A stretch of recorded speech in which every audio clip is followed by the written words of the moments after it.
Continuamos con más aquí en Entre Gente. Ahora vamos a hablar acerca de los niveles de emergencia.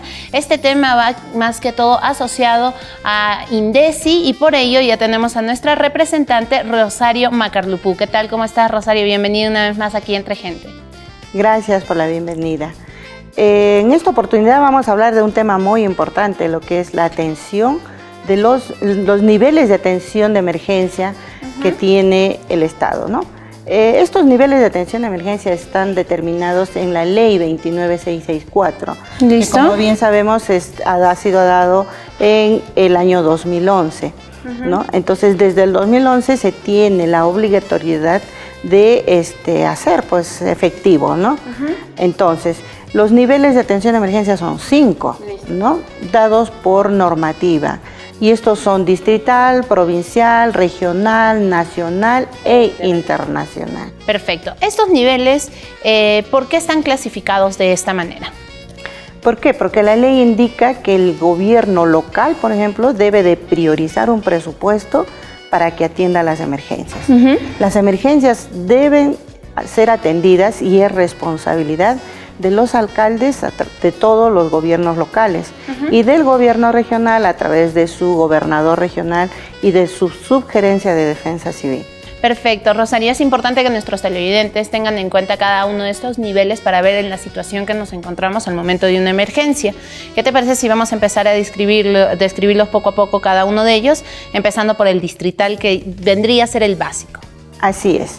El nivel principal, básico y la base del sistema es el gobierno local, distrital. Sucedida una emergencia de cualquier tipo, sismos, inundación, incendio, vientos fuertes, de cualquier tipo que tengamos de emergencia, lo primero que tenemos que hacer es un formato de evaluación de EDAN. Pero ¿quién lo va a hacer? El jefe de defensa civil de la municipalidad distrital, ¿no? Entonces, pero el hecho de hacer la evaluación de daños quiere decir que ellos tienen que atender la emergencia en su nivel. ¿Qué quiere decir eso? Que cuando reciban el presupuesto anual, el gobierno distrital debe de proporcionar un presupuesto específico para lo que es la atención de emergencias y los demás procesos de la gestión del riesgo de desastres. ¿Esto qué quiere decir? Que debe de tener su almacén implementado con bienes de ayuda humanitaria, techo, abrigo, alimentos, enseres, que es lo prioritario que deben de presentar. Para cualquier caso de emergencia puede estar presente esta reserva. Así es. ¿En qué momento ya pasamos al nivel provincial? Cuando el distrito ha perdido su capacidad de respuesta.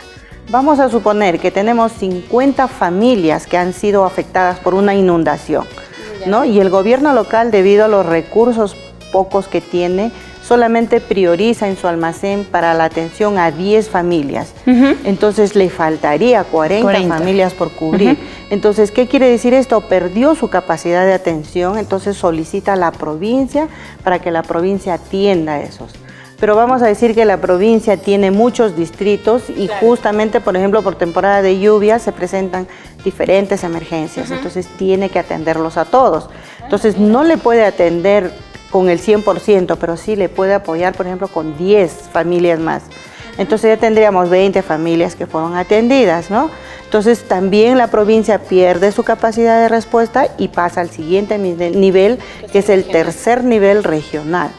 Ahora, el gobierno regional sí prevé estas condiciones de atención de emergencias. Entonces cuenta con presupuesto, cuenta con combustible, cuenta con bienes de ayuda humanitaria para que atienda la emergencia. Y él puede cubrir la emergencia. Pero en el caso que fuera una emergencia de mayor magnitud, ¿no?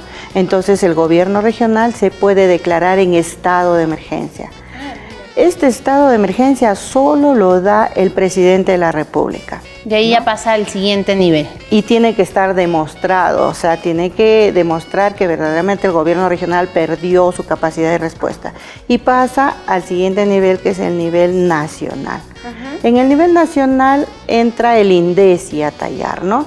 Entonces, el INDECI, una vez que está declarado en estado de emergencia, abre la puerta de sus almacenes. A nivel nacional tenemos 13 almacenes a nivel nacional completamente equipados y atiende la emergencia. en su totalidad, ¿no? Entonces, todo este proceso depende de esa magnitud y nosotros deberíamos de saberlo para estar realmente informados y, bueno, por supuesto, ustedes también que nos ayudan. Claro. Acá la función del INDECI es hacer el conocimiento de la ley con todos sus, digamos, procesos. Tiene 7 procesos la gestión del riesgo de desastres y tenemos que actuar, ¿no? Ahorita estamos hablando de lo que es EDAN, de lo que es niveles de atención de emergencia, pero esos son netamente de respuesta ya frente a una emergencia sucedida. Claro. Pero nosotros tenemos 7 procesos, los primeros procesos que son prevención, estimación del riesgo, reducción del riesgo, preparación, son procesos muy importantes que debemos de tomar en cuenta. ¿Por qué es importante que nuestros televidentes estén informados acerca de estos temas?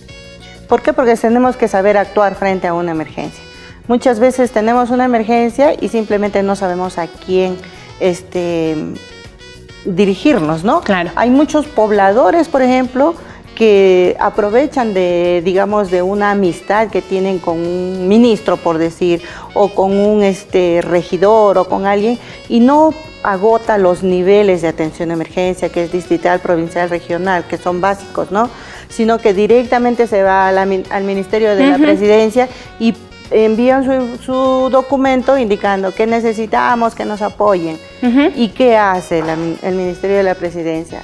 Devuelve ese documento al INDECI, el INDECI nacional, y el INDECI nacional nos devuelve a nosotros como región, por ejemplo, claro, para atender la emergencia. Y mientras eso han pasado días, han pasado horas, y la atención debe ser prioritaria. Sucedida una emergencia, se debe de atender lo más rápido posible. Entonces, evitar esto, saltarnos estos niveles de atención de emergencia, porque va a dilatar más el tiempo. ¿Y quién va a salir perjudicado? La población. Claro que sí. Entonces ya hemos aprendido cuáles son esos niveles de emergencia que debemos de tener en cuenta al momento que o que se está sufriendo de algún desastre. Muchísimas gracias, Rosario, por haber venido. ¿Alguna última recomendación o darle hincapié a algún punto que se haya quedado por ahí suelto en la entrevista? Bueno, que solamente la población tenga en cuenta mucho los niveles de atención de emergencia, que lo tomen en cuenta, que no se lancen directamente a otras instancias, ¿no? Porque cada uno tiene su responsabilidad. Los alcaldes y los sectores, ¿no? Porque en una emergencia no solamente el alcalde es el responsable de atender, él atiende a las personas. Pero, por ejemplo, cuando están heridos, el Ministerio de Salud. Por ejemplo, si en esa emergencia se afectó instituciones educativas, tiene que atender la Dirección Regional de Educación, ¿no? Si se ha afectado carreteras, tiene que activarse lo que es la Dirección Regional de Transportes. Entonces, todos los sectores se activan frente a una emergencia.